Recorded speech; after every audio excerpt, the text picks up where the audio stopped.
Emmanuel Navarrete biglang nagbago ng isip kahit maliwanag sa replay na mula sa suntok ang natamong sugat.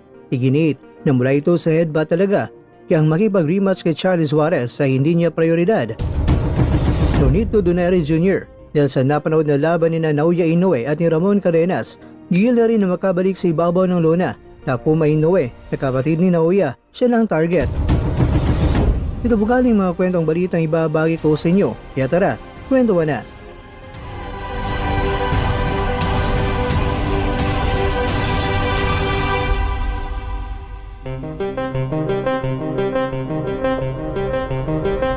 Ang ibabagi ko sa inyo mga kakwento ay mula mismo sa news article na mula sa Boxing News 24. Iginiit ng WBO Super Featherweight Champion na si Emmanuel Navarrete na pagkatapos ng laban kay Charles Suarez na ang kanyang fight